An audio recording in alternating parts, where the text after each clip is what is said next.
and your systems are institutionally racist, rather than suggesting that any officer individually was racist.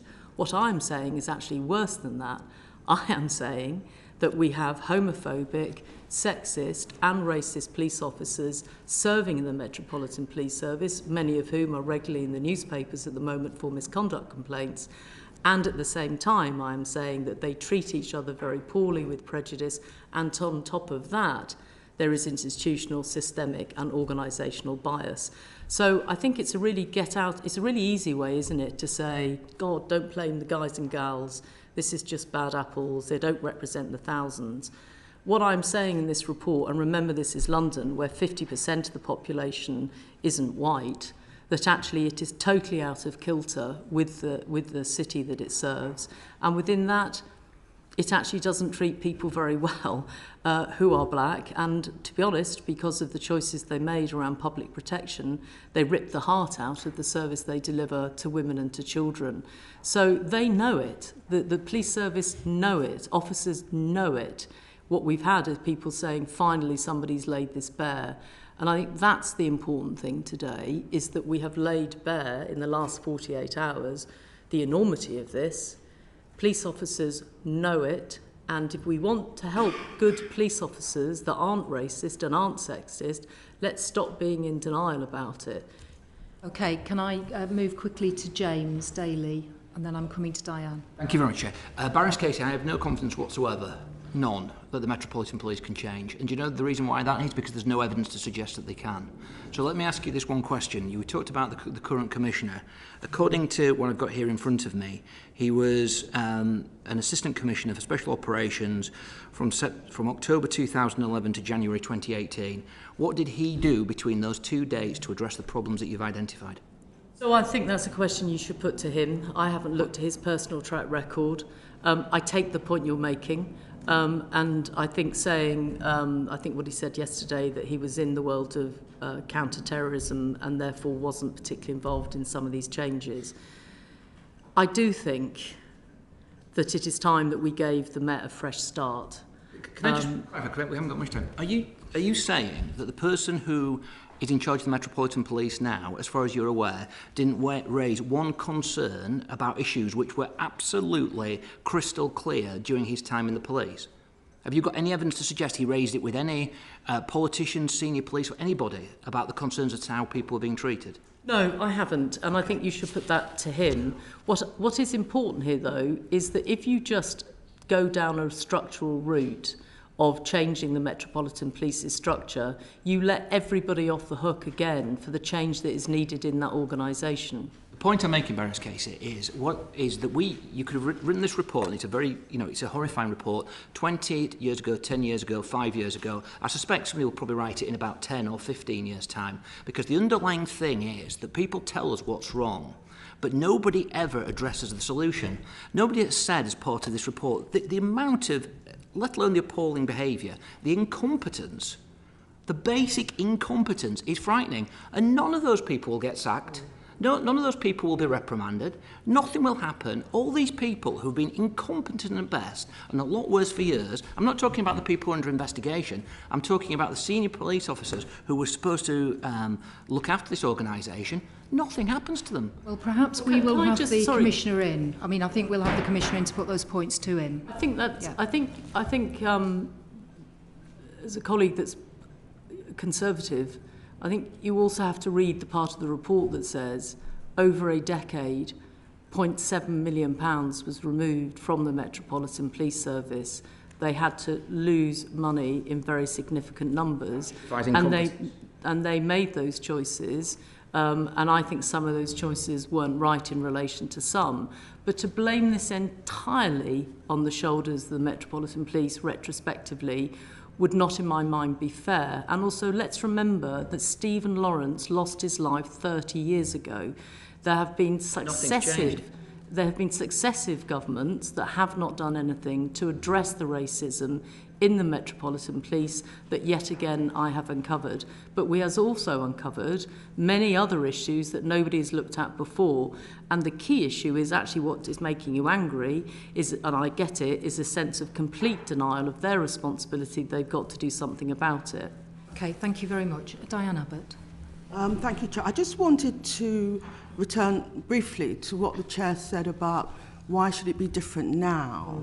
You will all know that some of the issues you've uncovered in this review go back not just to Macpherson, they go back to the Scarman report in 1981, which I can remember. He stopped short of calling the Met institutionally racist, but he did write at some length about the effect of stop and search, disproportionate stop on search on minority communities. So the question is, if these issues haven't been dealt with, and of course you've uncovered a lot more, but if these issues haven't been dealt with in 40 years, why are they going to be dealt with now?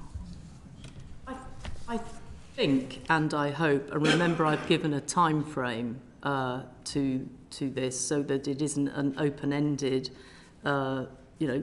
ticket that they can just carry on, is I think that for the first time, actually, I think that we have looked at the management issues, we've looked at the cultural issues, we've looked at prejudice within the organisation, we've looked at how, frankly, they can't even manage their own data and analyse their own statistics and their own facts. So I agree, it's a pretty shoddy show that needs a great deal of change. But I do think that it gives them in a way that, if they don't take this and they don't use it, then I would happily come back before you in a year, 2 years, or even sooner and say, I don't think this is changing sufficiently enough. I do genuinely feel that we've laid it bare, we've done something incredibly thorough. If they don't see that there's a route map out for them from this, then I don't quite know what they would do. And as much as your colleague has said, Mark Rowley was there at the time, I think that they're potentially, the point I have therefore recommended and hope they accept, is that they can't do this on their own. So I think if you think of the other reforms that have happened within the Metropolitan Police, they DIY them. And what we have said is they must bring in people externally to work with them, like actually do their misconduct system. And I've recommended changes to his own management board with not just advisors but staff. And Sadiq Khan is going to chair a very different type of management board, again bringing in people from outside. And maybe I'm sounding defensive, but if they don't do it, I don't intend to stand by them. We will definitely have you back. Definitely, yeah. Vetting. A lot of people are concerned about how some of these people get in the Metropolitan Police Force in the first place. You say that vetting standards should be changed. Do you think you can expand on that a little? If I may answer this one, vetting standards need to be tightened up. That's a national issue as well. It's not just for the Met. We have recommended a number of ways in which they should be tightened. But I think that it's more than just the vetting system itself. The vetting system has to be got right at the start when people are being recruited into the Met, but re-vetting has to take place as well. People should not be able to stay as police officers if they're not able to meet the standards of conduct that the public expect. And that plays into the broader management systems and so on that the Baroness Casey has referred to in the Met. The whole system needs to be improved so that officers' conduct is monitored and acted on if it falls short. We have also called on some changes to be made to the regulations around misconduct and so on as well, so that it is easier to deal with officers who don't meet the right standards. But that's not all that's needed. There are things that the Met can do and should be getting on with now to improve the way they deal with officers whose standards don't meet expectations. Thank you. And just finally, Sir Robert Mark was one of the most illustrious Metropolitan Police Commissioners, and he came in the 70s, and what he did, and gets every bit of credit for doing, was cleaning up corruption in amongst the CID. I think more than 400 officers were sacked or sent to trial. Some leading police officers went to prison.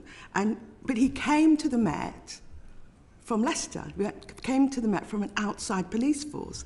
And he said, I was reading his autobiography, that when he arrived at the Met, he felt like the representative of a leper colony attending the annual garden party of a colonial governor, which suggests the Met isn't interested in serious reform.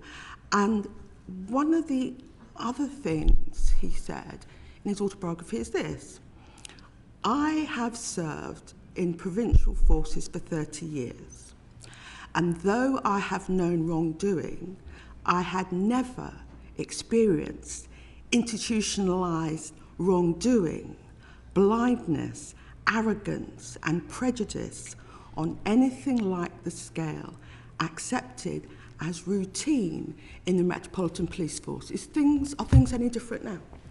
So it's really interesting that you quote that, because that's in our report, yes. in the report. We use that quote, exactly that quote.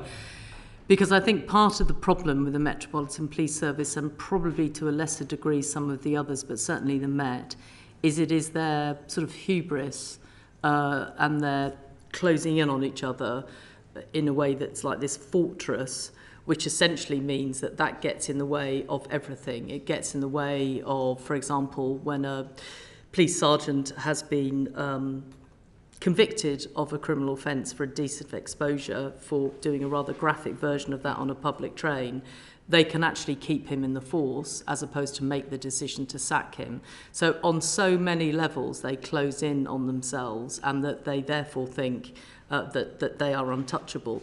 And I think that what we have done with this report, and they asked us to do it, and we took full license from that, is that we have shown that the key findings really are exactly what you've described, which is this sense of optimism bias, defensiveness, denial, hubris, no humility, and all of that is standing in the way of change, whether that's about choices around vetting, whether it's around choices around misconduct, the way that you treat Londoners, the way that you treat BCU commanders, all of that is placed. Can I just mention one thing, if I may, that I think is interesting about police as opposed to other professions, and it comes to vetting. So I have worked in different parts of the public sector. I've worked in the world of sort of child abuse and children. I've worked in homelessness with people who are vulnerable.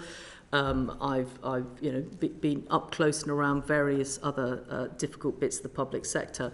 And I think what's really interesting is the police haven't moved into the 21st century in the way that others have. So we know, for example, if you advertise, if you want to get people into jobs where they are near to children, you have to have, even if it's not perfect, you have to have a barrier and a sort of vetting system, and then an inspection system that at least asks the questions, which they do in education and they do in children's services and other places. Like, are we going to attract the wrong people? So we know that paedophiles, for example, will try and get as close to children as they possibly can, and therefore you have to have, or at least systems in place to know that. What I found really interesting about the police is that there isn't really the same level of recognition that when you attract people into the police service, you know that the best of humanity might want to be police officers, the people that want to protect us, the people that are motivated by integrity and social justice.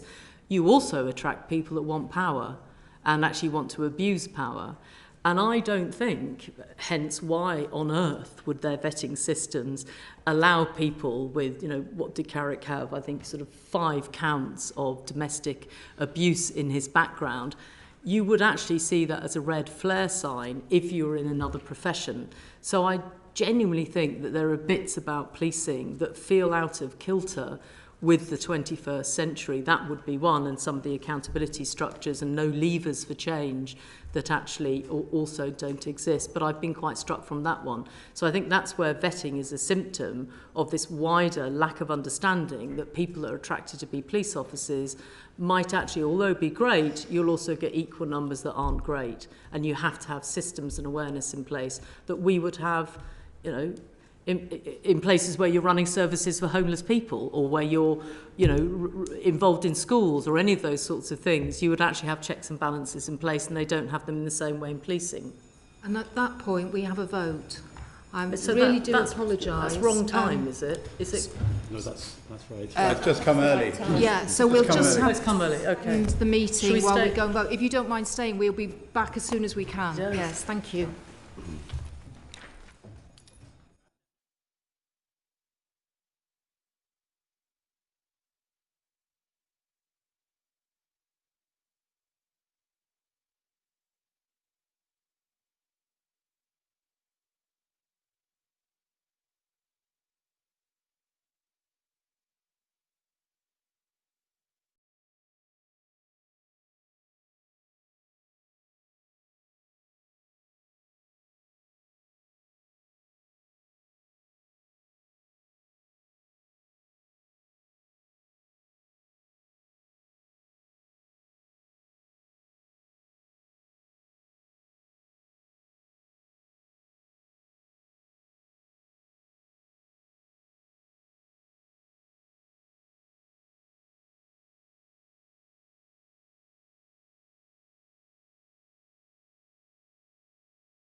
now that's come out in the open.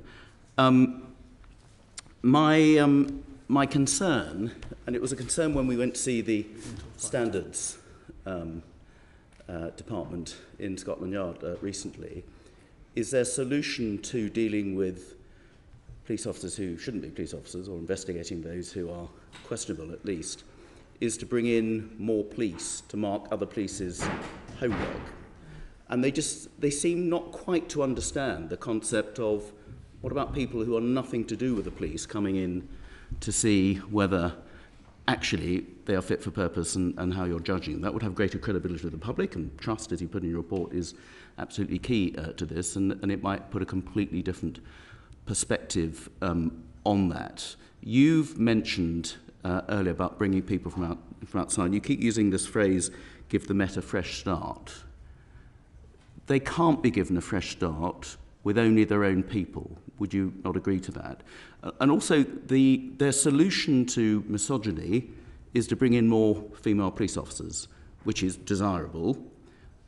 The solution to racism is to bring in more black officers, which is desirable, but it doesn't treat the underlying problem. It potentially gives the racists and the misogynists more targets to wield their malice on. The solution, surely, starts with leadership and a system that doesn't allow those misogynists and racists, homophobes, to get away with it. So they don't do it, and if there is any sign of it, the leadership clamps down on it like a ton of bricks. The police are not capable of instituting such a service themselves, are they, in the Met? Firstly, I think we'd all like to answer that question, but because I think you're bang on, essentially. And so in terms of what happened on the misconduct, so we published our misconduct findings early at the request of the new commissioner in September, October. And the organisation's first response was to get 150 officers to join the people that have been failing to do it properly, just add another 150 officers to them, taking those officers from other parts of the Met that they might have been needed in. So I couldn't agree more about what you've said in relation to that. And I think there are two reasons why the Met need to bring in, I think we use the words, a new independent multidisciplinary team should be brought into the Met to reform how it deals with misconduct cases, with a particular focus on how it handles sexual misconduct, domestic abuse and discrimination. So that is a really clear finding for me, and it's a really clear recommendation that I hope they accept. So one is I don't think they're very good at it. So why let the same people do it who've been doing it badly? And secondly, I don't feel reassured by the people that have done it badly to just add more people to it. So there's a kind of assurance exercise to people like me that I can look at women and say, no, it's okay to make a complaint. It's all right to make an allegation. And secondly, they need to put their house in order. And I do think actually in relation to that very early commissioner that you were referring to, that cleaning up the Met has got to be one of the most important priorities. I couldn't agree more. My heart sank when you realise that some of the strategies that they've deployed in the past is just about getting more women in or getting more people of colour in. And then you look at the strategy for doing that and you realise they haven't got a hope in hell of achieving either of those things until I'm probably, I might even not be around, but I'll certainly be well into my pension years. So there is no plan B, you see, on some of these issues. They just go on. So they say, oh, we'll put more people in misconduct. We've got to do better on how we recruit people. And they don't do either of those two things well, which is why I think what follows from this report has to be more than a turnaround plan. It has to be a much more wholesale plan. The other thing, can I mention, because I think you hit the nail on the head, is Neil wrote the bit, which is the diary of initiative-itis, which, if it weren't true and, something that was more account to in the thick of it or W1A, it would be funny. But actually it's incredibly tragic because they do initiative after bloody initiative after initiative, telling people to, up their standards, that do this. And one of the one of them, they went in the wake of poor Sarah Everard's murder and the sentence of his murderer. They, in the wake of that, did something called Rebuilding Trust, which is well-intentioned. But within that, they then had something called Not in My Met. Well, actually, they had an emergency one called the Depp's Top 3 Asks, where he basically says things like, be good, be this, be that. Just I can't remember what they were, but they were like, up your standards. That then translated to a diktat going out across the Metropolitan Police, where essentially everybody had to count the number of times that the Depp's top 3 Cs were mentioned. I mean, honestly, you couldn't script it. Flash forward to the absolute reputational nightmare is how they saw it of some of the things that happened in the Met Police, and they came up with something called Not in My Met. And Not in My Met says, don't be racist, don't be sexist, don't be homophobic, and if you are, please leave. Yeah. Please leave. No, I'm going to root out and find you. There's a couple of things I want to ask you, as we are shorter of time. So, I mean, there's lots of good observations and suggestions here. A lot of it is about bringing in advisory people from outside, bringing scrutiny people from outside, which is all good.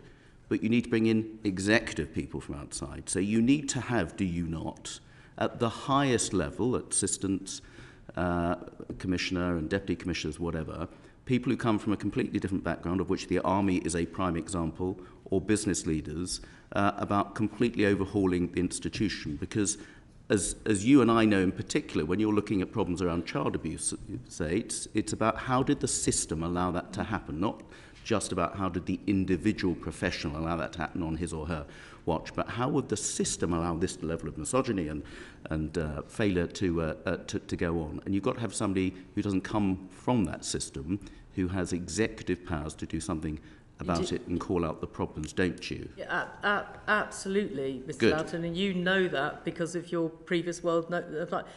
Number 13, the Commissioner and Deputy Commissioner, building on their recent material, should bring in new specialist expertise from outside the Met in permanent rather than advisory roles to overhaul the management of the organisation, lead on the work reforming the culture of the Met and the creation of, this extraordinary workforce plan. That still sounds a bit advisory. I want them in senior leadership positions running police departments. We've made it abundantly clear by saying they have to be in permanent rather than advisory roles. But permanent executive running police officers, not advising permanently on how the system could work better. Honestly, double checked it, but that's what we're putting fine. Well, there. if that's your intention, I think that's really clear.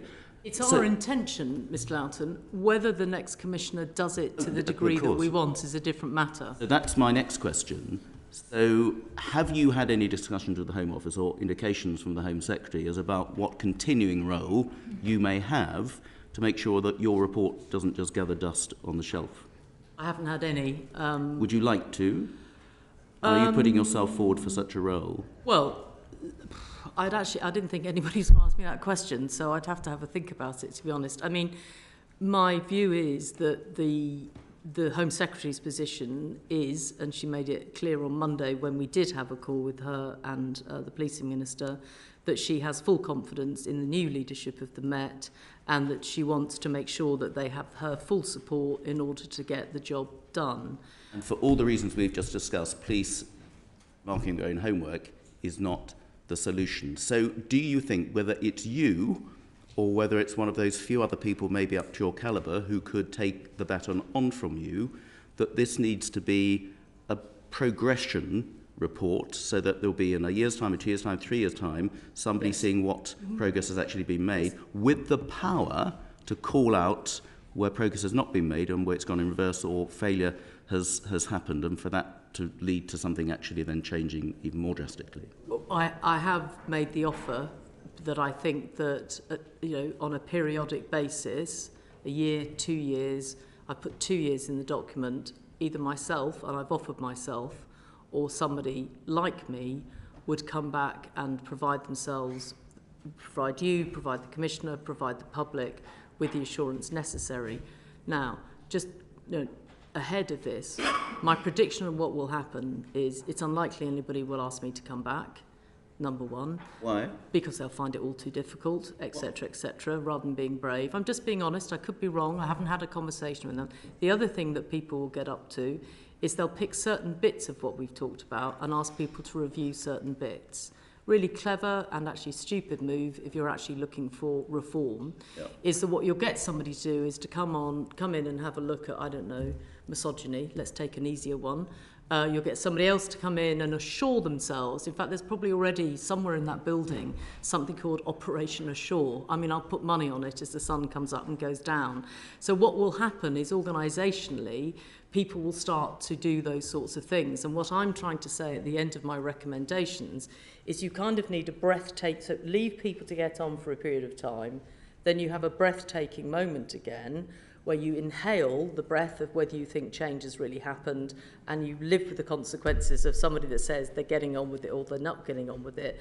But what I have said, and I stick to it, Ms. Loughton, is that if they haven't made sufficient progress within that time, and I have no power in this at all, it is my own view that somebody should then look at how you would split it up or change it or reform it in a much more significant way.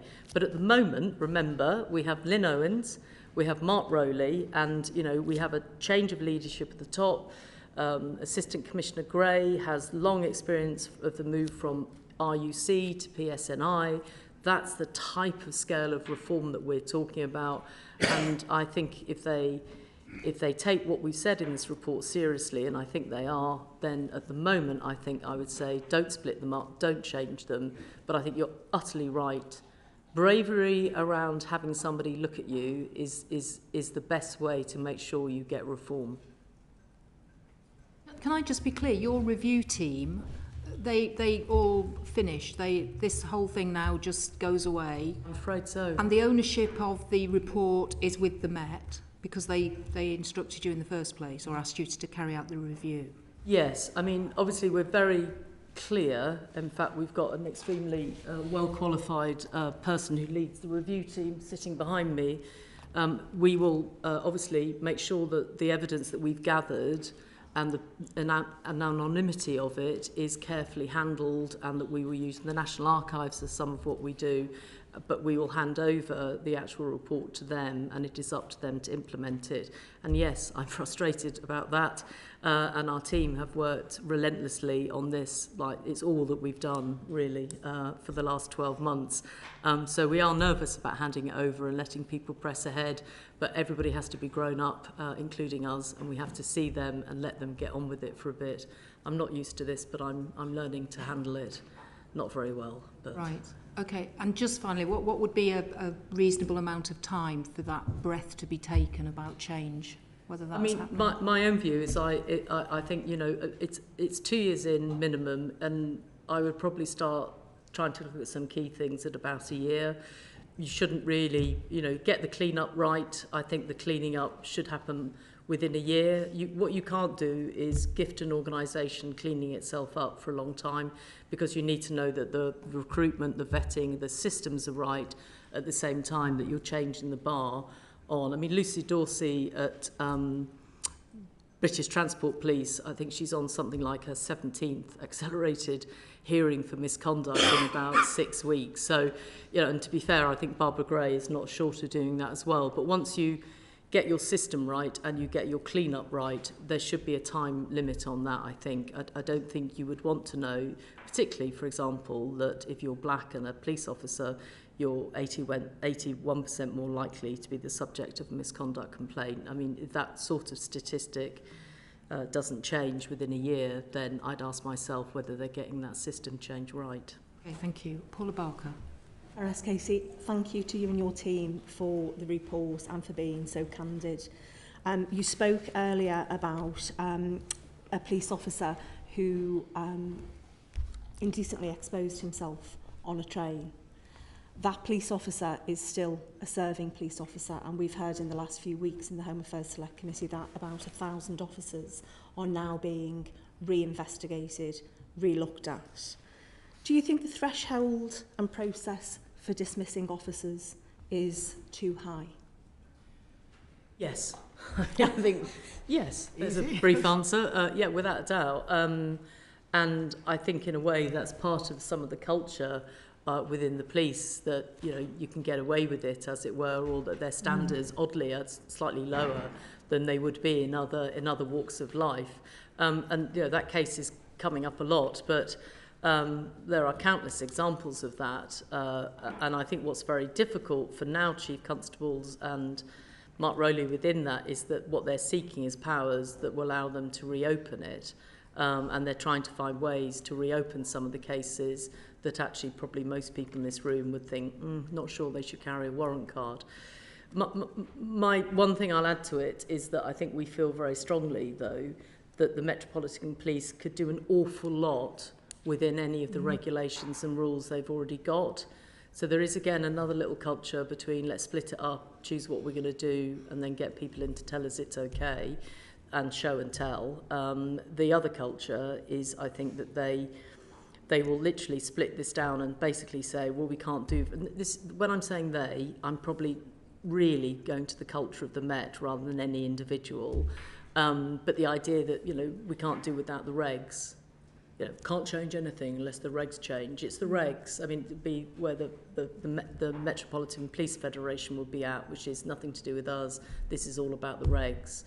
You know, that's a classic line, isn't it? Yeah, and if I could just add to that, I think one of the things is that in dealing with some of the misconduct that we've heard a lot about, all you do is follow the regs. So, you know, things like repeat offending or repeat behaviour will keep happening because they're not looking at kind of patterns of predatory behaviour, etc. Now, you'd think that they look at the regs and go, well, this doesn't meet the threshold, and the threshold's pretty vague because it just means, I think, behaviour which amounts to gross misconduct, which means someone might not be in the force. So, you know, that's not very clear, is it?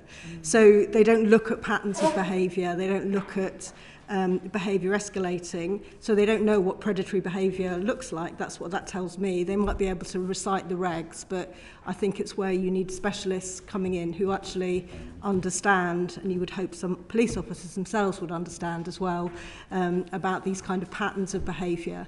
And that's the kind of thing that we need in the Met, and actually they brought somebody in last year who was a specialist in that, and I think one of the consequences is you're seeing a lot of cases coming forward. But that's the kind of change that you need to see. I mean, it's quite stark, really, isn't it, when you see rape convictions as an all-time low, and one of the women police officers who was systematically raped and abused by a male colleague, and there were 6 different investigations over a period of 2 years. And that's actually happening inside the Met. It doesn't exactly instill confidence in women and girls who are walking the street who may be subject to sexual violence to actually come forward and report their abusers.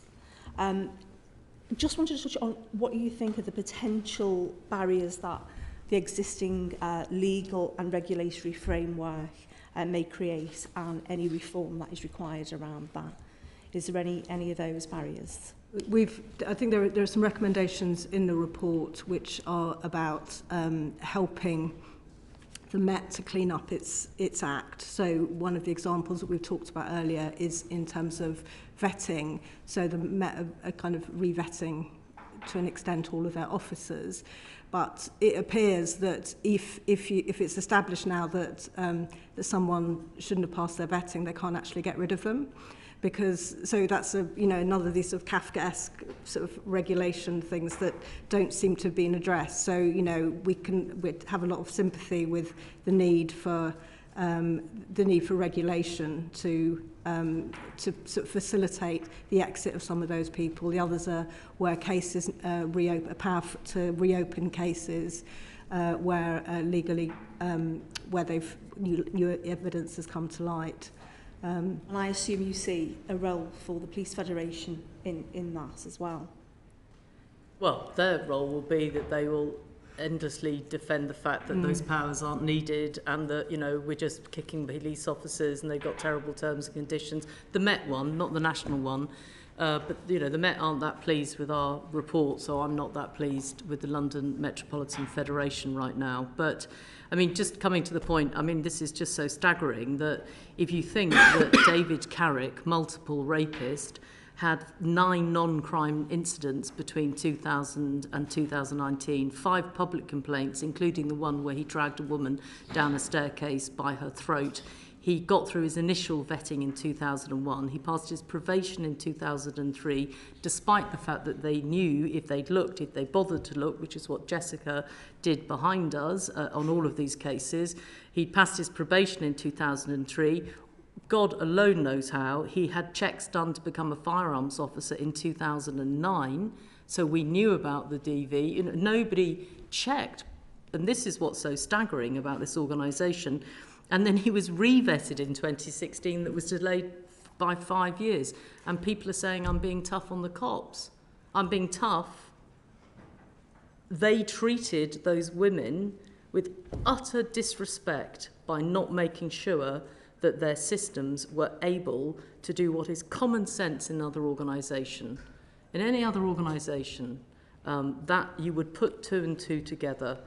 And if one of those women hadn't heard Susan Everard's victim impact statement reported in the news, it was because of her coming forward that that man was stopped. So the stakes are incredibly high, and I suppose that's why I feel quite powerful in how I'm trying to convey to the new commissioner, the deputy commissioner, and every single serving police officer is, are we going to allow this organisation to be incompetent and also in denial about the fact they will rather protect a man like him than they will protect their own women, black people that work there, and the people they're supposed to serve, remember, not be a force for. So, you know, the stakes are incredibly high. I'm incredibly frustrated that we need something that comes back that actually gives us reform here. And you're so powerful. You know, you are the Home Affairs Select Committee. We're not. We're a band of mighty annoying people trying to put the evidence together to persuade you and everybody else to do something about it. We've got the evidence and we want to persuade people to do something. Thank you. Thank you. Simon Fell. Thank you, Chair, and thank you, Baroness Casey, and your band of annoying people for everything you've been doing. This is an incredibly powerful report. Always dangerous, but I'm going to quote you back to yourself. You said a few minutes ago, if it can't be fixed, then it needs reforming completely. You've already suggested 1 or 2 years for the time frame. I'd love it if you had a bit more detail around how long you actually think the Met has to get this right. And also, what should we be looking at in terms of measures, metrics, as to what improvement looks like for them? Yeah. So in the review, we have suggested a progress review in 2 years and in 5 years, but we have also set out at the end of our recommendations a set of measures that we suggest the Met are held to account on, including improvements in public confidence, and particularly amongst those communities in London who have traditionally and for a long time lacked confidence in the Met. And I'm talking about Black Londoners in particular, but there are other groups, and all groups across London. Confidence and trust in the Met has been falling in recent years.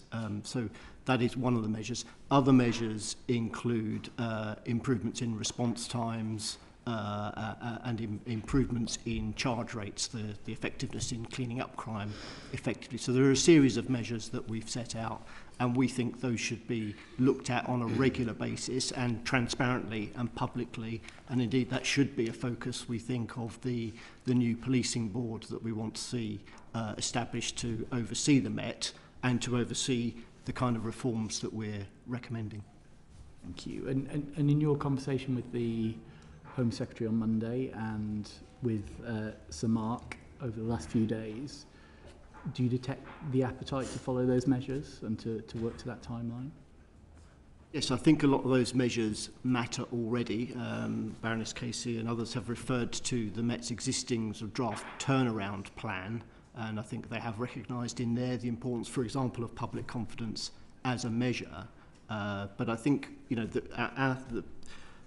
one of the points of the review is the comprehensiveness of the issues and the interconnectedness of these issues and the need for wholesale reform. So rather than taking a tactical approach and looking at one indicator or another and focusing on single issues, as it were, it's really important to look at the whole piece and to look at the progress across the piece. And again, thank you. Again, from that same engagement, so the regs which you touched on, and they're in your recommendations around giving more power to the Commissioner to reopen investigations and layer on additional sanctions if he thinks they're not strong enough.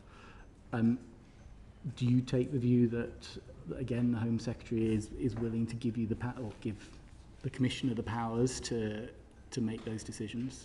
Yes, I think where the Home Secretary appears to be, and she said it at the dispatch box yesterday, is wanting to give police chiefs the powers around misconduct and disciplinary in the way that they have been requested, and we have reflected them in our own recommendations. I suppose I just want to reiterate again that I think that the size of reform needed, I feel, isn't necessarily quite as well understood as I might like it to be, both within colleagues in the Home Office, in terms of the size of reform. Now, to be fair, they, only got the report, seconds or whatever days ahead of whenever everybody else got it, and it is 360 pages. So I completely understand that will take time. But I think people need to see that it's not an either-or, and I would say that to the Home Secretary, that she stood up at the dispatch box and rightly said, I support Mark Rowley, I support Mark Rowley, I support Mark Rowley. So every time she got a question, she said, I support the new Commissioner, I support the new Commissioner. Now, you can say that and do that, and that is right, but you also have to say at the same time, by persuading enormous reform and change. I support the Commissioner by putting new powers in place where needed, but in the meantime supporting the Commissioner in being brave and bold about the level of the reform required. And I suppose I feel it's a little either or, and it has to be both, the same way Neil is right. If you read the report and then you see the conclusions of the recommendations, you can see that you can't pick and choose them. They're not a pick and mix. They have to be taken together. It's kind of one chocolate bar, not optional bits and pieces. And I suppose that's what I'm slightly concerned about, is that because, if I'm being gentle and kind, I would say there hasn't been a great deal of time for people to see the depth of what we're talking about. And I think, certainly 48 hours now, if not longer, of media, on quite a monumental scale, probably has brought attention to it. But I think it's not I support Mark to do whatever he wants, as it were. It's actually the job of government is to support the change needed in the Metropolitan Police by supporting Mark Rowley. Does that make sense? And I think to me, I'm slightly worried at the moment that the size of reform required is of the size of sort of RUC into PSNI, but driven by different reasons. And I'm not sure that I'm hearing at the moment, and that could be because I'm concerned that it won't work, and that in 20 years from now, somebody will be sitting before you saying that Casey review in 2023 laid it bare and nothing changed. That's my, from my old people's home, if we still have them, that, hopefully with lots of sherry, that's what will be happening. And actually the serious side of what I'm trying to say is that they have to accept the reform now, and I'm worried that the size of the reform isn't reflected in what the Home Secretary said yesterday, because it's you can't just, I'll trust him, let him get on with it, no matter how brilliant that individual is. And that's my worry.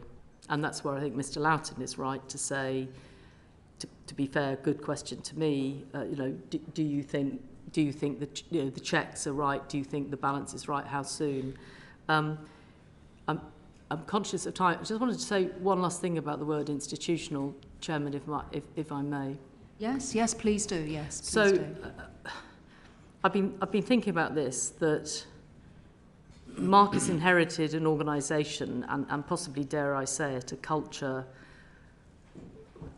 that is sort of long on hubris and quite short on humility.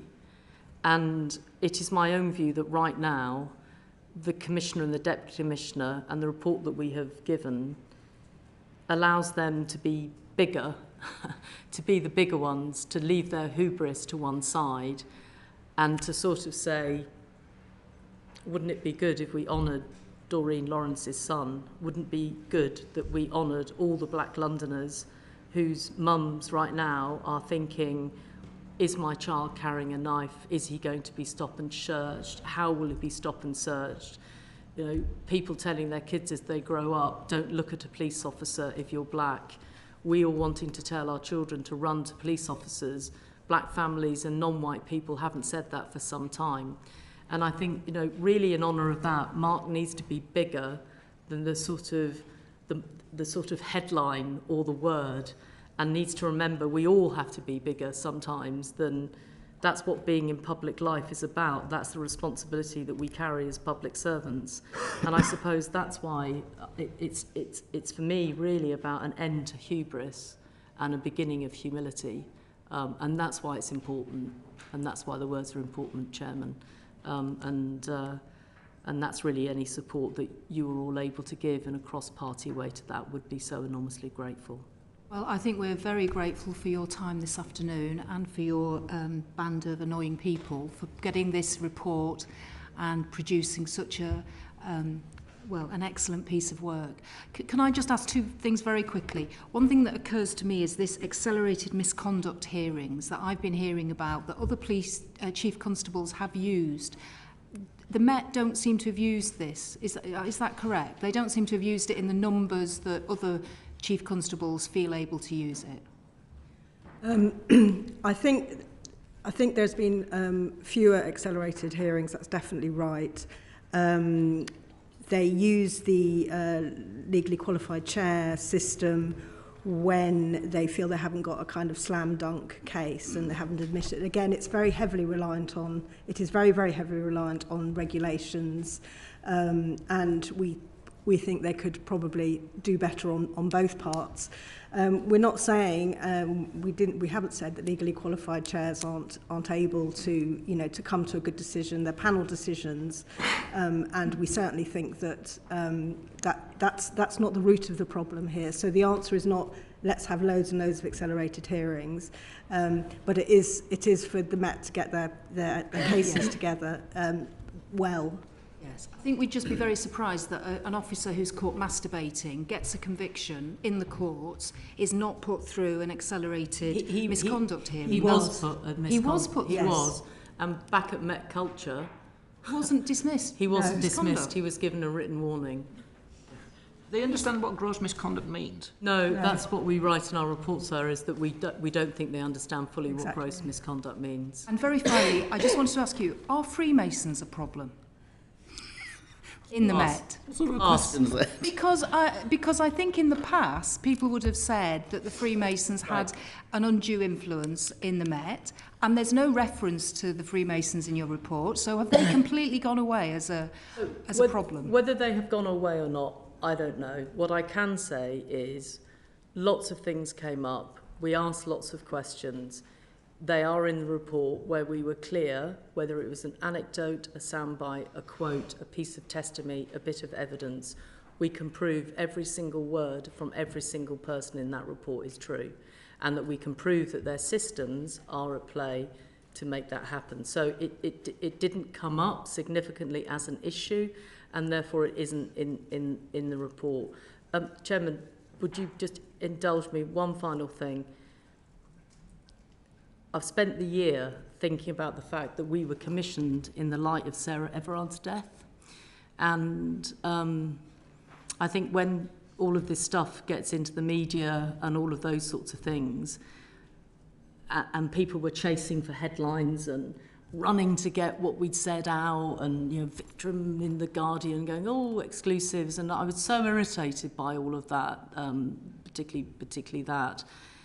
Because I felt that we have tried so hard throughout this review to do it in a way which would honour Sarah Everard's memory, her family, Mina Smallman, her daughters, the families of Stephen Port, who killed those 4 young men, and then finally the 13 victims that we know of Carrick, 12 of whom were sentenced, and one, for various reasons, wasn't. And I suppose I just wanted to say, and I probably won't have another chance to say this, is that the reform needed really is on behalf of them.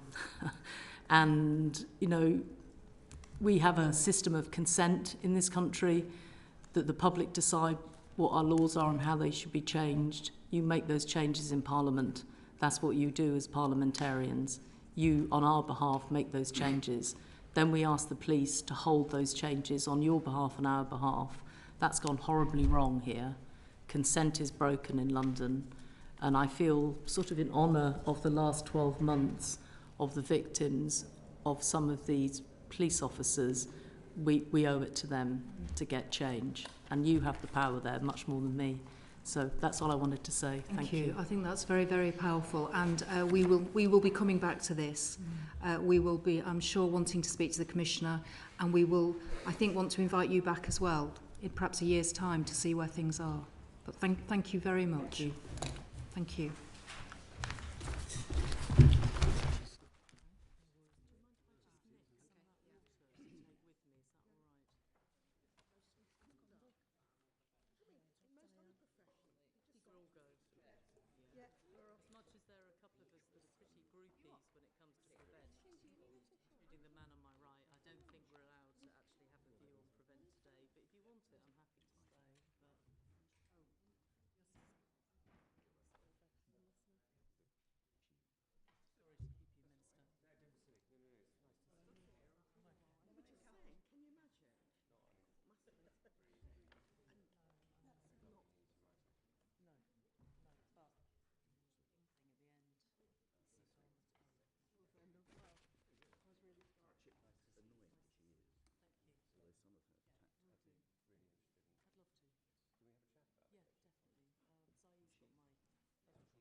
Minister on his own. So we will resume our session. I'm very sorry to have kept you waiting, Minister.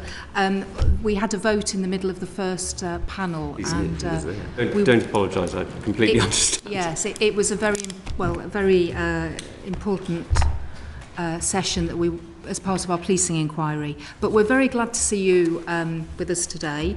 And I wondered if you and your colleague would like to just introduce yourselves for everyone so we know who you are. Of course. My name is Tom Tugendhat and I'm the Security Minister.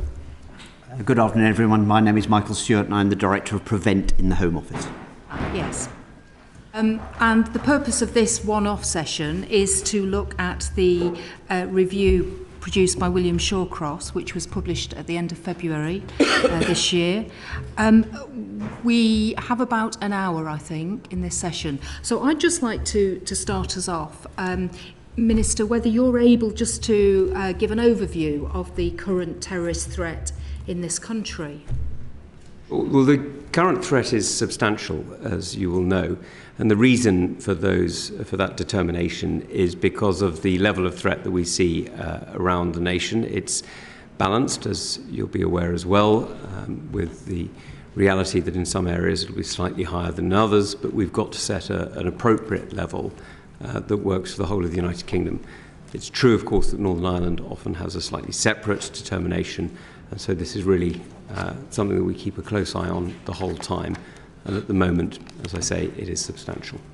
And where is the threat coming from? Well, the threat is varied. We're aware, first of all, of course, of Islamist terrorism that has been an issue in the UK over many years, and also of extreme right-wing terrorism. And as an example of both of those, sadly, we've seen, even in our own, amongst our own colleagues in Parliament, two examples. One, Joe Cox, who was so brutally murdered in 2016, and the other, of course, David Amis, who was murdered only just over a year ago. And so we see that even here we're experiencing it. And of course, 6 years ago today was the utterly brutal attack on Westminster Bridge that took the life of a few people, but of course, particularly close to us was PC Keith Palmer, who paid with his life for his extraordinary courage. I think we should all pay tribute to him today. Absolutely, and we did at the start of our first session. We remembered him and the people who died on Westminster Bridge as well. And also, I think you may want to mention Rosie Cooper, who, as a former member of this House, she was her life was threatened, wasn't it, through one of the extreme right-wing terrorist groups? You're, of course, absolutely right. There have been others who've been in this House whose lives have been threatened in a different way. Ruth Smeeth, as we know, who required police protection due to anti-Semitic threats. Baroness Smeeth, of course, as she is now. And others who have faced extreme ideological violence against them and have required police assistance to keep them safe. So I'm afraid this is not a problem that has gone away. And while it is certainly extremely present, sadly, amongst the parliamentary community, it is also present in a wider community. And one of the things that we're seeing as well is we're seeing the increasing connection between state violence and terrorism and ideological connections. You'll be aware, of course, that we recently identified the threat that Iranian-connected activists opposing to the Jewish and to the Israeli community in the United Kingdom. Sadly, that level of anti-Semitism has increased in recent years, as we all know. Excuse me. And of course, the prevent is about trying to stop people becoming terrorists or supporting terrorist activity, isn't it? So that's what it's about. So the review, whilst it was, I think, saying it was broadly right in its objectives and admirable in its intentions, and there was lots of good effort going in, there were concerns raised about how Prevent was actually operating. And one of the concerns was about the number of referrals into Prevent. Do you want to just say something about that and about what because of course the government have accepted all the recommendations from the Prevent review. So could you just say something about that particular issue? I will, absolutely. And it's important to note that the number of referrals is high. It's some 3,800 have been referred and have come out the other end. So it's not only high, but it's also productive. This is a system that has worked, has diverted young people, mostly young people, away from extremist ideology, and in that sense has not only protected the whole of us as a society, but also those individuals who could otherwise have been radicalised into violence. So this, I think, we should see very clearly for what it is, which is an attempt to protect everybody in our society, including, actually, most particularly those who are referred. Ironically, are the ones who are first protected, and then others by association. So this is something that we have, I think, we have led on in many ways, and in conversations with colleagues around Europe and elsewhere, it's quite clear that others are looking at the work that we're doing, not just in Prevent, but in the other elements of the contest strategy, to make sure to learn from our work and to see how they can adapt and improve it for their own circumstances. This is a programme, of course, that depends on responding to the ideology that's prevalent at the time. And so it is something that we're constantly working to keep up to date. It would be true, for example, if we were to talk about this 50 or 60 years ago, we'd be talking about violent Republican ideology, particularly connected to Ireland, or 100 years ago we may be talking about anarchist violence. So this is something that we would have dated at different times, and now we're updating it again, and the work that William Shawcross has done is to make sure that we are as up-to-date as we can be. He seemed to be of the view that there may be reasons why people were not being referred through to Prevent because they might be accused of being racist. And you've accepted that? So look, I'll touch on this because I think it's an important thing to address, that the balance of referrals has not been what we would expect, given the latest prosecutions and actions that we've had to take against individuals. It has been overrepresented in that sense in extreme right wing. Now, it could simply be, of course, it is possible that it is simply that those who are doing the referrals notice one and not the other, and the police later notice the other and pick it up. But it's also possible that in a misplaced cultural relativism, people are allowing a soft bigotry to tolerate a cultural misunderstanding that pretends that there is in some way a tolerance for Islamist extremism in a way that there quite rightly shouldn't be for extreme right-wing extremism. And is there evidence of that? Because I was trying to look at the report, the review, and see where the evidence for that was. So at the moment this is a supposition. We're collecting further data. The data isn't exactly clear at the moment, but we are working on that because this is something that would be of great concern. I mean, let's be absolutely clear that referring people to Prevent for being radicalised into Islamism is something that many in the Islamic community are now doing very actively. Now today, the first day of Ramadan, and many people will be getting together in family groups and indeed across communities for iftar in a few hours' time now, in order to come together as a community and identify, and celebrate family and this religious festival. Those who notice and who call out extremist ideology in their community are doing a service not just to themselves, but also to the individual and also to the wider society. And I think that's something that we've got to get ingrained, not just in mosques and community groups, but actually in schools and other areas. Because what we've seen, and in fact I had a conversation with one of our colleagues this morning, a member of Parliament, I won't refer to, but I'll refer to him generically, who told me about a mosque in her community where they were specifically asking for extra help in reference to Prevent, because they see the benefit. And I think we're getting to that place amongst many in the Muslim community. We're not quite in that place in some places in wider education and so on, and this is one of those areas where we have to do better. So just going back though into the referral and using channel, you're saying that you haven't got any evidence, it's just a supposition that you think that people are not being referred in or being put into the channel process because there's some view that they've... I wasn't quite sure what you were saying, to be honest. Perhaps you just explain that to me again. Of course. So the numbers don't add up No. at the moment. And because the numbers don't add up, Yeah. we can see that there's a lacuna, and what we're trying to do is to explain the lacuna. Now, we have some suppositions for that, and we have some anecdotal evidence for that. What we need to do is to build up the evidence base. Michael, would you like to... Forgive me, Michael may be able to add a bit more. Yeah, thank you, Minister. So, Chair, it might be helpful to make a distinction here between referrals and acceptance onto the programme. So there are about in 21-22, which is the last year for which we've published figures, there are about 6,400 referrals to Prevent.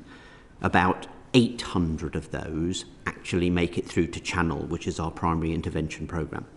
But as the Minister says, at both those levels, at both the referral level and the acceptance level to Channel, there's quite a big difference in percentage terms between what we see in the balance of extreme right-wing and Islamist casework in comparison to what we see in the Pursue system, where MI5 and CT Police say about 75 to 80% of the overall cases are Islamist and 20% the rest, mostly extreme right-wing. That is not what we see either at the referral or at the acceptance into Channel stages. As the Minister says, what the report identifies is that disparity exists. The report doesn't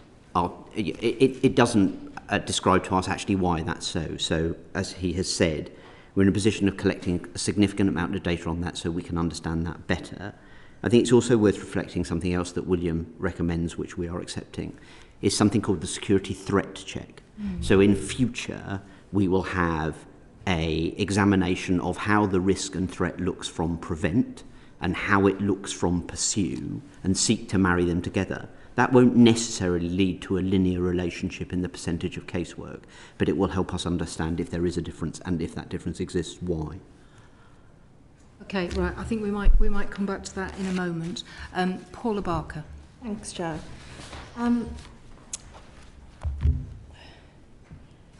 In 2020-2021, there were more referrals made for extreme right-wing concerns than for Islamist concerns. Why do you think that is, or why do you think that was? Sorry.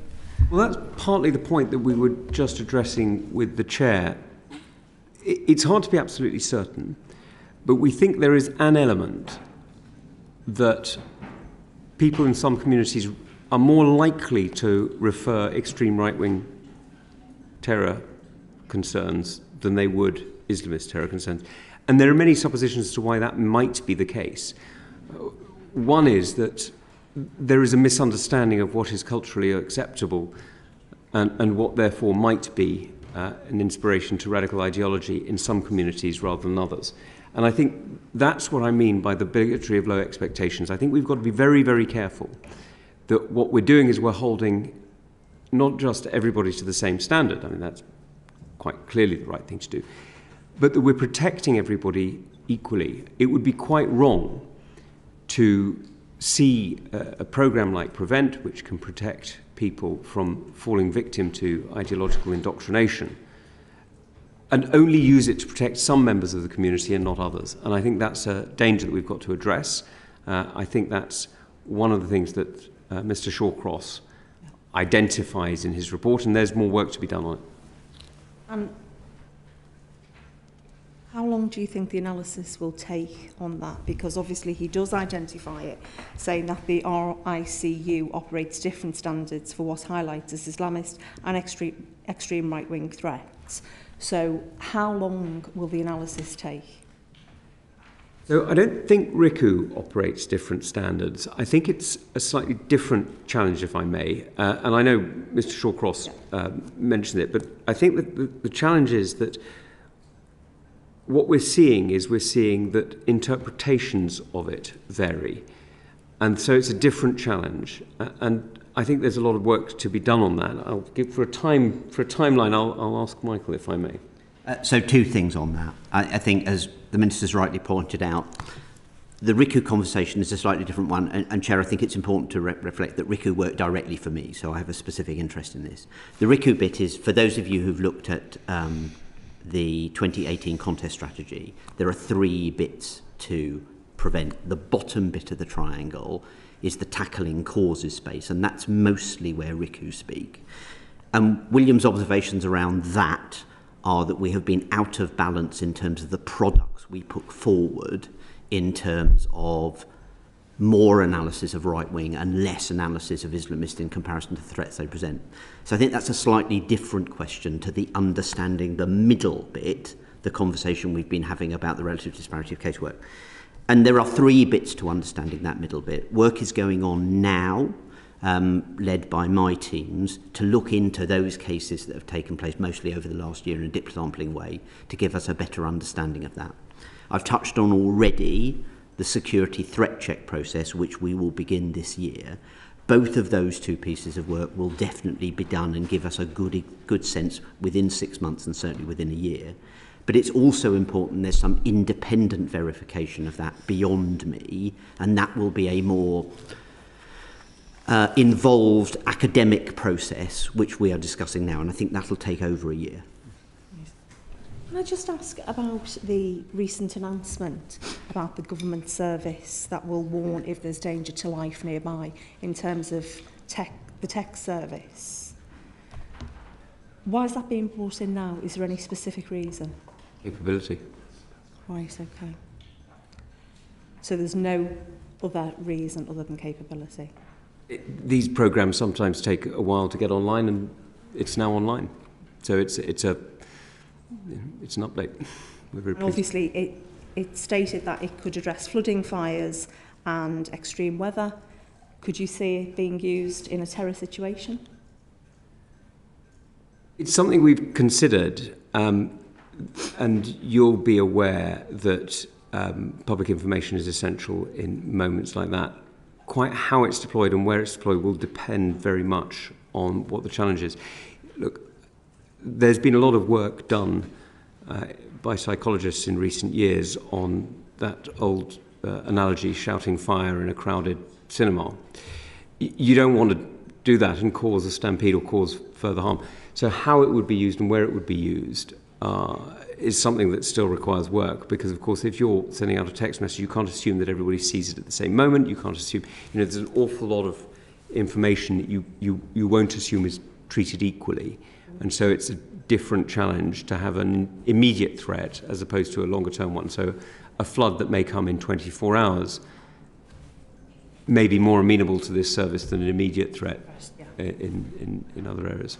That's helpful. Thank you. I'm going to come to James Daly, but I just wondered if you'd had a chance, Minister, to read the Intelligence and Security Committee report on extreme right-wing terrorism, because they say in there the continuing rise in the number of referrals to Prevent for concerns around extreme right-wing activity does not necessarily signal a similar increase in the extreme right-wing terrorist threat, but rather indicates a greater awareness of the potential risk and the greater focus being placed on this issue.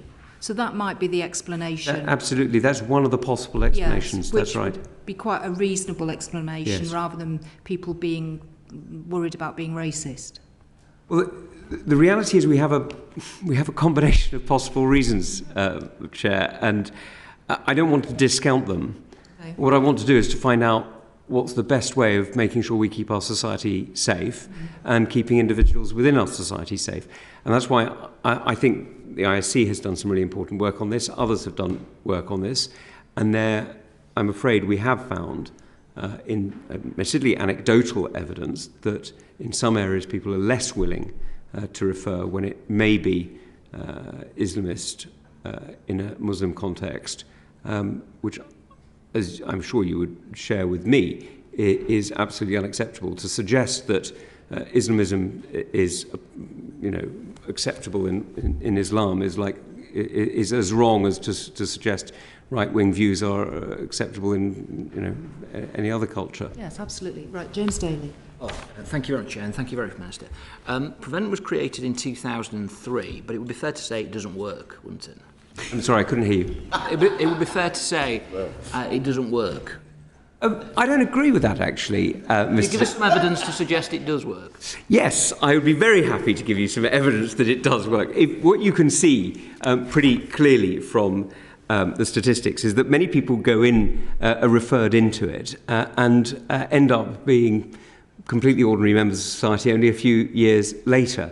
It is a programme that has definitely demonstrated a capability. We're referring people into it who may not have terrorist sympathies, and after they finish, they still don't have terrorist sympathies.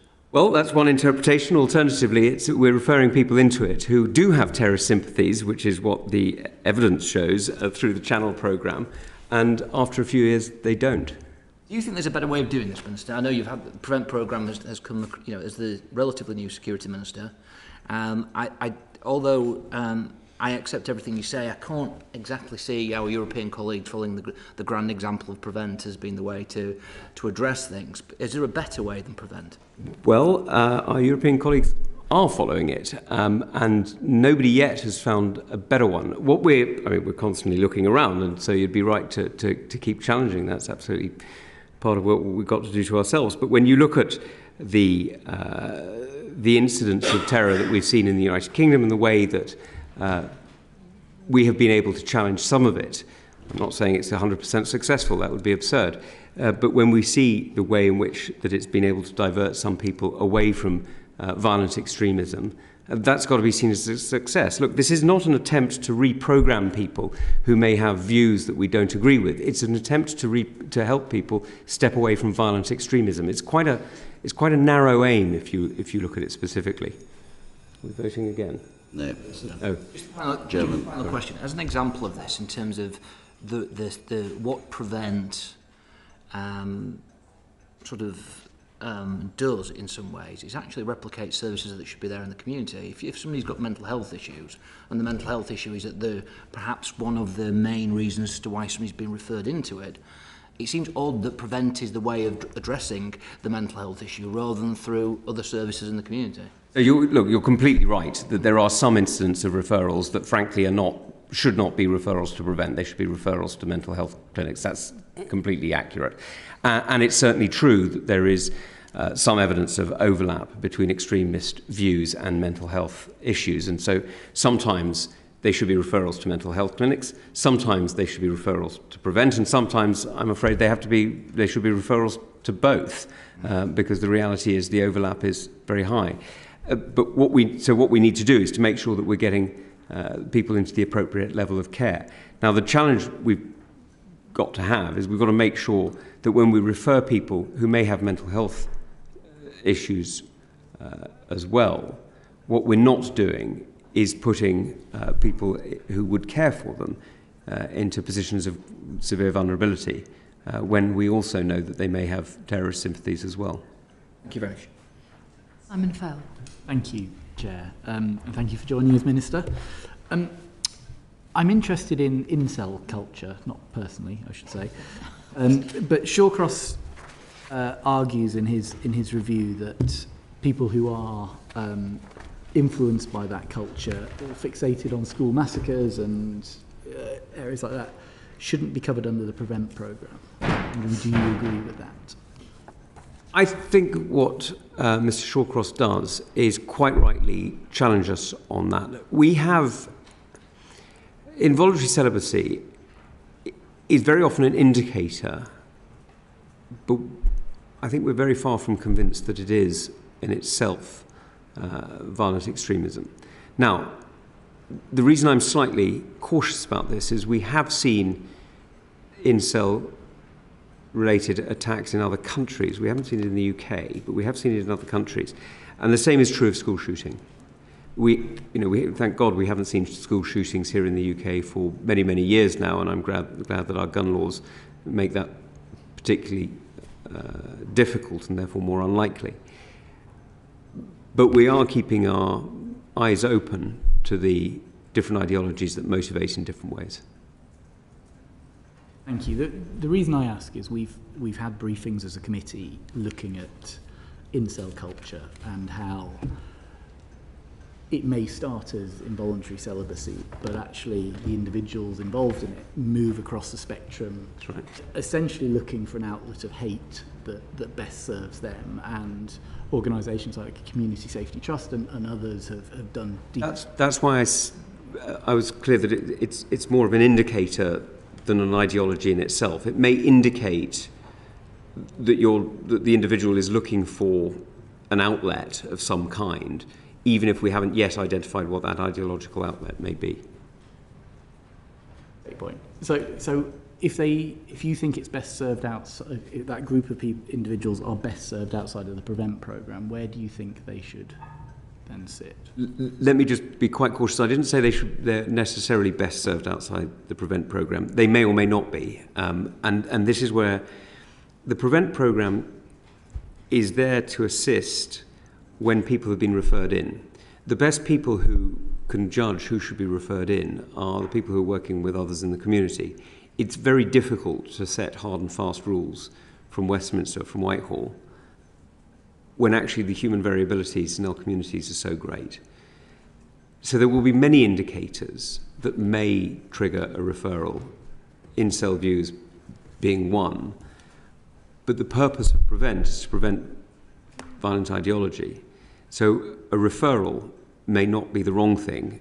Channel, the programme that then works with people, may be a better way to filter. So I'm not willing, and I'm very keen that I don't, deter people from referring if they feel that that is an appropriate action. Would you agree? Yes, absolutely. Like you, Mr. Spell, I spend quite a lot of time thinking about incels, but not from a personal perspective. And I think it's fair to say across the counter-terrorism system, inevitably, the edges of PREVENT will always be fuzzier than the edges of some of the other, where the statements of an understanding of what terrorism is are clearer. And as the Minister says, we wouldn't want to be in the position where we were discouraging people from making referrals, even on this more marginal stuff. But I would absolutely share his view. Our understanding, and it's by no means perfect, but our understanding is the really large majority of people involved in incel culture are sad and unhappy, but not violent. But there is a small violent subculture, and that's what we need to look at. As the Minister's touched on, that's also true for school shooting. And back to Mr. Daly's question, so I spend a lot of time talking to my opposite number in the United States, where of course they have a significant school shooting problem. And much of the methodology we adopt when we're actually thinking about taking people onto our programmes is remarkably similar to the way they do, even though the ideological nature of that is even fuzzier, but it isn't necessarily non-existent.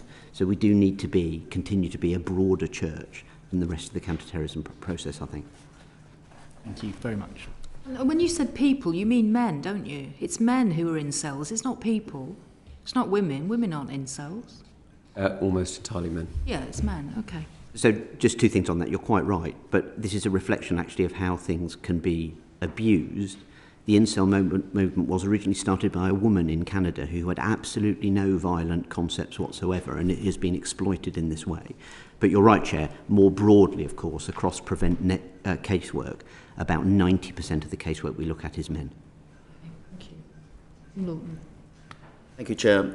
Welcome, Minister. It's always good to have ministers for their debut performance in front of the committee. We're always very gentle. Isn't it the case that Prevent actually drives extremism underground? No, I don't think that's true.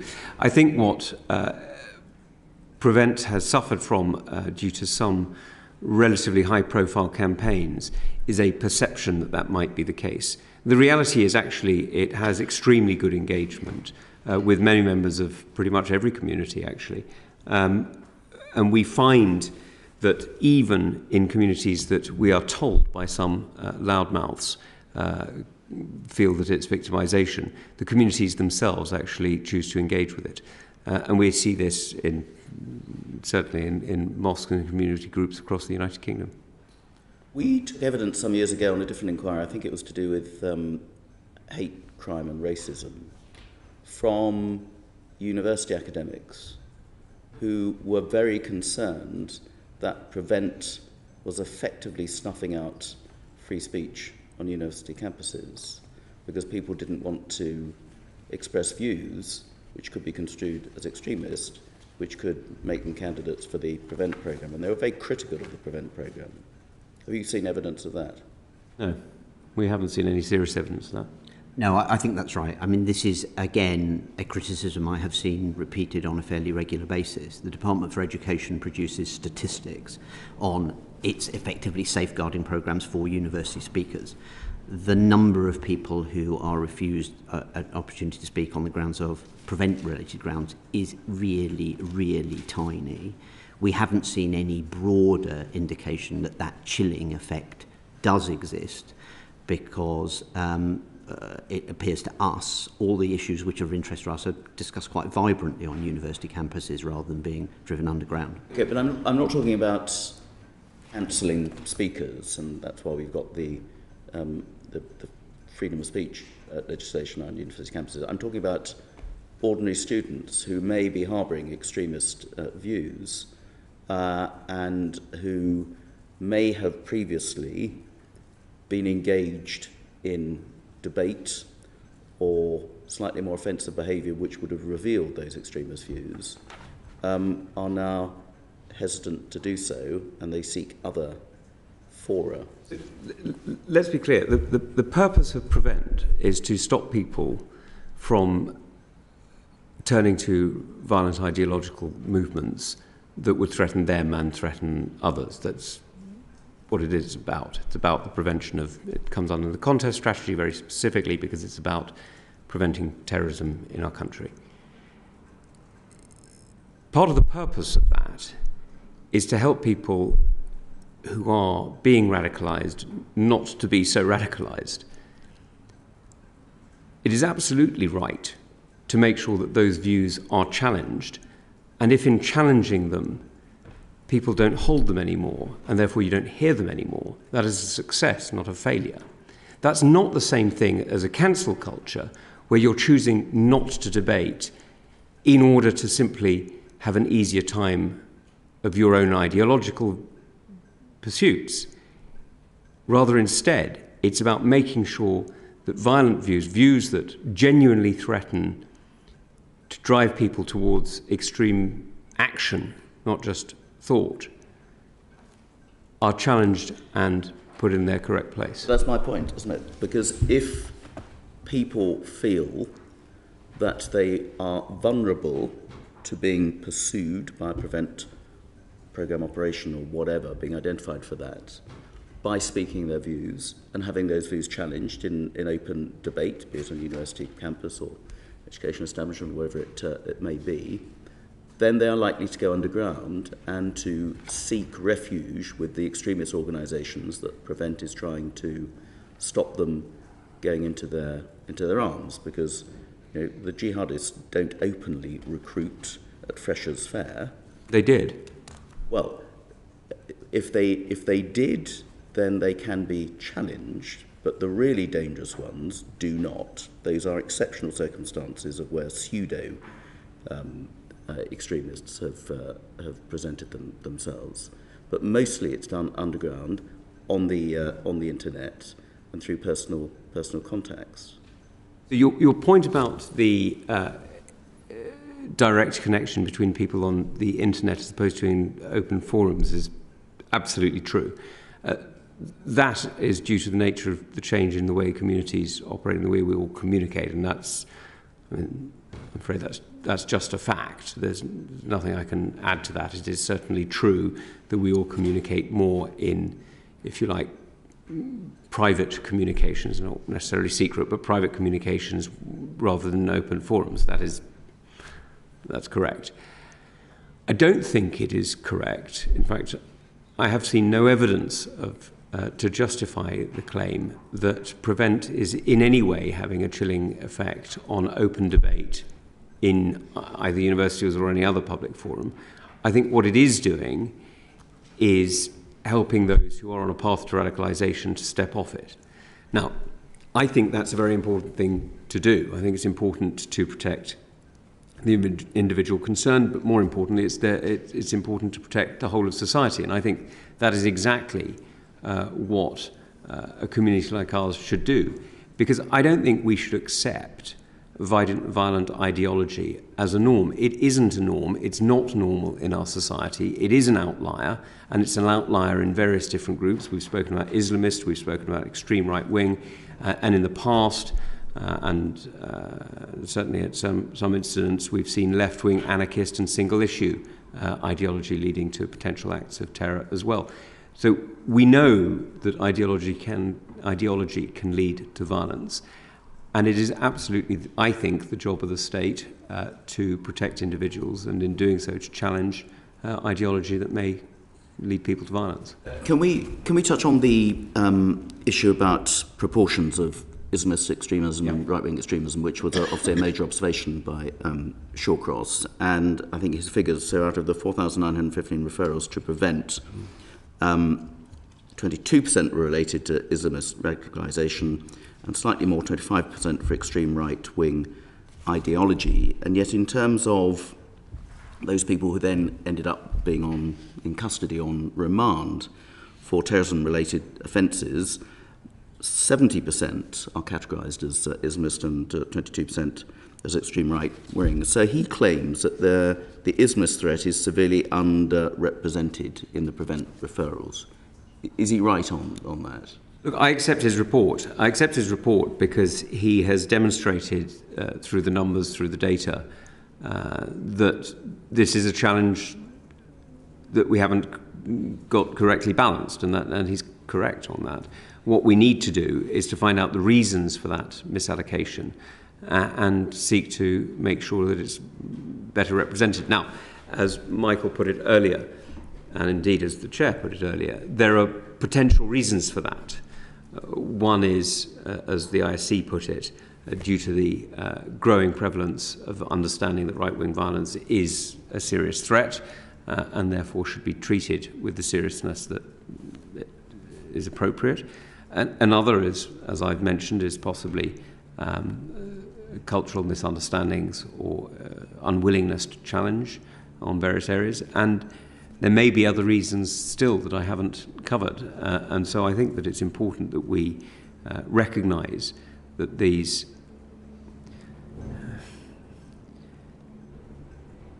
way in which we engage with communities has to be treated equally, so that what we're doing is we're actually recognising that individuals of whichever community have the same rights of protection as anybody else, and the whole of society has the same right of protection from anybody who challenges it. Okay, I don't think I'm going to dispute that, but why do you think it is that there is a higher representation of pursuing right-wing extremists than there is on Islamist extremists? I mean, the months you've been in this job, you must have formed, and certainly since that report, you must have formed a view. Are cultural sensitivities which led to grooming gangs by predominantly British Pakistani men going undeterred largely, because cultural sensitivities, counterbalanced by it's more fashionable to go after right-wing extremists? So that is one of the theories. Do you think that's right? I think it's a theory that requires quite a lot of further investigation.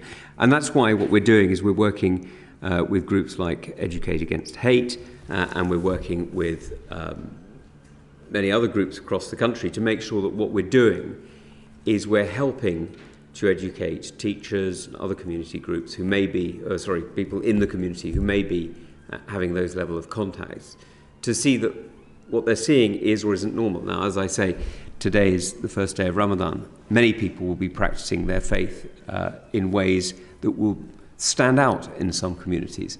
Now, to stand out is not to be extremist. To stand out is not to be in any way a danger or a threat. To stand out is merely, in some cases, to be practicing your religion. On Ash Wednesday, many of us as Catholics will have a black mark on our forehead. That's hardly an extremist symbol. And there are many other things that people do culturally that may be simply a reflection of the cultural practices they follow, either religiously or personally. Now, it doesn't mean that there aren't some aspects which are indicators. And that's where we need to help teachers understand the difference and other people in the community understand the difference and therefore recognise where there's a challenge and where it must be addressed. Do you know how many children have been taken into care from parents who have been deemed to be extremists? I'm going to turn to Michael, I'm afraid. So I can't give you a precise answer, but the numbers will be extraordinarily low. How many do you think is extraordinarily low? I don't want to give you a precise answer because my understanding of this would be more based around the children who have returned from Syria than from children who are based in the UK, and I'm not clear enough on the second one to give you a specific answer. Okay. Can I tell you it probably runs into hundreds over several years, and it's not dominated by Syria. And I'd be interested to know how many of those parents were then identified for a PREVENT programme. So the mechanisms would certainly exist in those circumstances. If a child had been taken into care because of their parents' extremist impact on them, I would have expected that already to be part of the PREVENT system if the specific driver behind taking a child into care is extremism. Okay, I think it would be interesting to have those figures because there have been some high-profile cases of children taken into care, for example, because parents were UKIP activists some years ago. There were genuine cases which were challenged, but there are many other cases of children taken into care because they have parents who are identified with genuinely extremist, either right-wing views or Islamist views, and I think it's more, and other extreme religious views, and I think it's more to the latter. I'd be interested to know, one, what the overall figure is, because I'm slightly out of date with it, but it's more than I think you assume, Mr. Stewart. And I'd like to know if a substantial intervention as taking a child into care is automatically followed by that person then being referred either to a PREVENT programme or some other restrictive activity, because clearly if they're dangerous to their own children, then they must be dangerous to society as well if that danger is based on their extreme views. So I'm quite confident that no PREVENT referrals occur for a person being a member of a UKIP, either the individual or their parent. Absolutely confident that would not fall within even the broadest definition of extremism. Clearly, any case... that's the case, but there were some cases of kids taken into care because of that, not referred to PREVENT. I want to know who's been referred to PREVENT. Yeah, clearly any case of child protection is always challenging in terms of reporting in the public domain, not necessarily covering some of the sensitivities of it. But I will take a look at that for you. But my strong sense is that we are not in a position where significant numbers of children are being put in care because of the primary driver being the risk their parents pose to them because their parents are extremists. Thank you. Just following on from this point, there's been concern that RICU's listing certain works as flags for potential extreme right-wing terrorist interest, including The Great Escape, the poetry of J.K. Chesterton, E.K. Chesterton, yes. sorry, and even Portillo's Great Rail Journeys. So, dangerous programme. Is that correct? Without wishing to comment on Michael Portillo's clothing, I wouldn't describe any other element of that programme as extreme. And I should say very clearly that RICU doesn't either. What RICU has done is it's listed, possibly without enough warnings as to exactly what it was doing, but it's listed what an extremist said were products that that person felt were extremist. But the idea that G.K. Chesterton, who, as we all know, wrote the most fantastic Father Brown books, or that Michael Portillo's Great Railway Journeys are in any way extreme, is completely absurd. Right. I mean, it's absolutely ridiculous. Okay. Can I ask you about recommendation 25, which is about ensuring that Prevent Money does not fund, work with or consult with extremism-linked groups or individuals? How widespread is this? Well, this is something that we've been looking to address in various different ways, and we've been, as you know, concerned that some groups that claim to represent communities across our country are actually much more interested in spreading division and hatred in various different ways. And what we're trying to do is to make sure that none of these groups have access to any funding at all. And as you know, Chair, that's something that the Home Office can work on, but cannot prevent every group in the country, every government, public sector organisation in the country from acting on. So this is something we're working on. You don't actually know what the scale of it is? We have some idea of the scale of it. Would you like to go into the detail? So William looked at this very carefully, and I think it's important that he did, because it is clearly absolutely central that public funds should not be going to organisations which are themselves extremists. Mm-hmm. William found a couple of examples from a number of years ago. Myself and my teams have then looked through this again, and I don't see this as a problem that's happening now. However, both the Minister and the Home Secretary have asked for stronger due diligence, a stronger role in making sure that we're examining this in detail going forward, and that both the Security Minister and the Home Secretary have a clearer sign-off. So okay. I don't think it's happening now. A couple of instances a few years ago, but nothing at the moment. That's our understanding. Why is he writing that you need to be looking at this? Because he's right.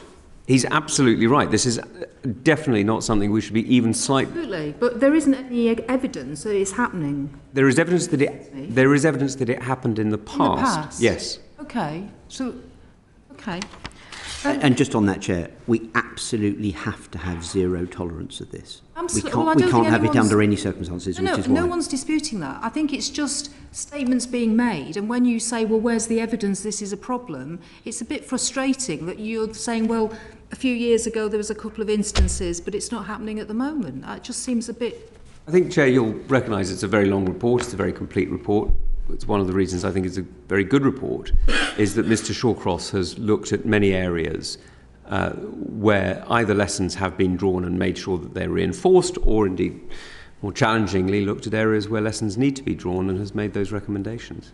Okay, can I also ask you about the Prevent staff that you have? Perhaps this is Mr Stewart's main, really, about the skills and the capabilities that you need. Could you just talk a little bit about that? Because there's obviously concern that you haven't got the right staff in place with what Mr Shawcross is saying in his report. Thank you, Chair. So about 150 staff work directly in Prevent, and then about another 100 I fund who are employed by local authorities. So it's a reasonably small effort by overall government standards.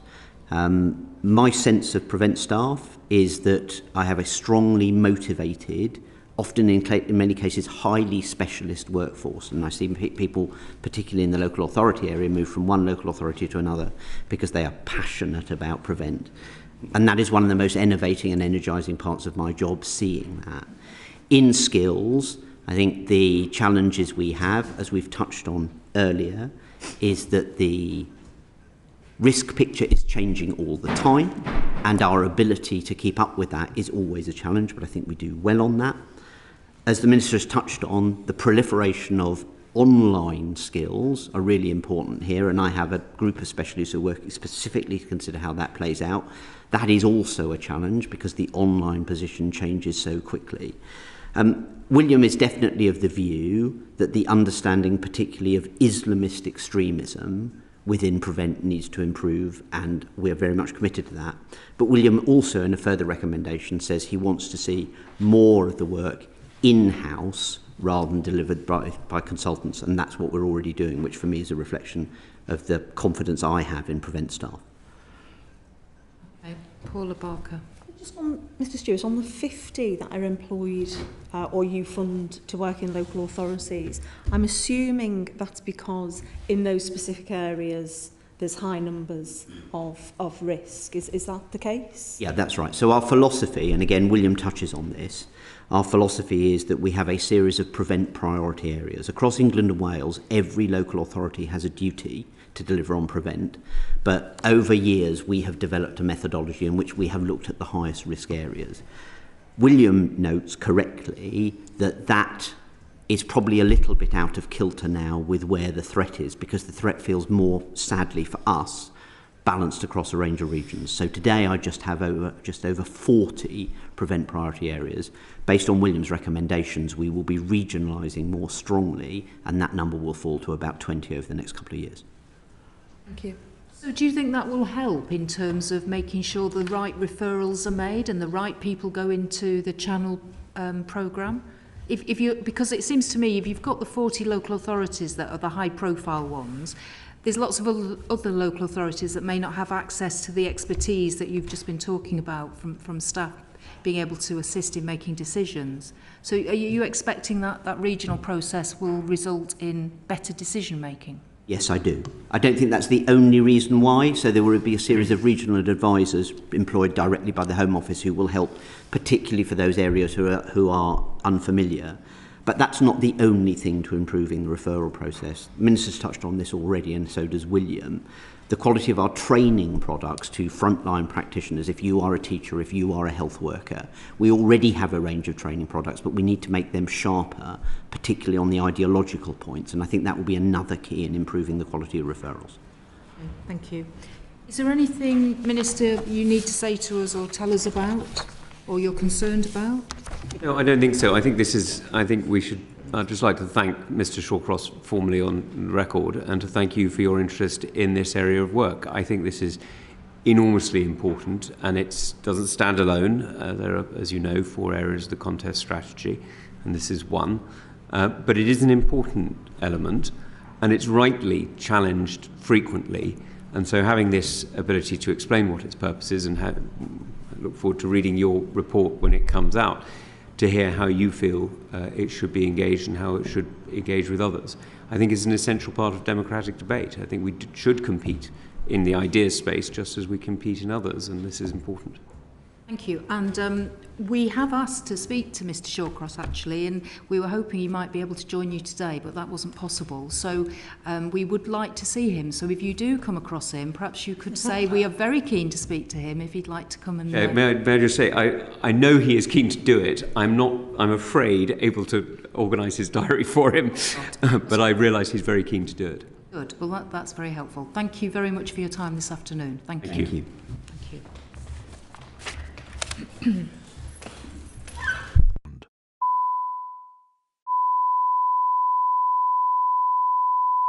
Committee Room 8, Sound.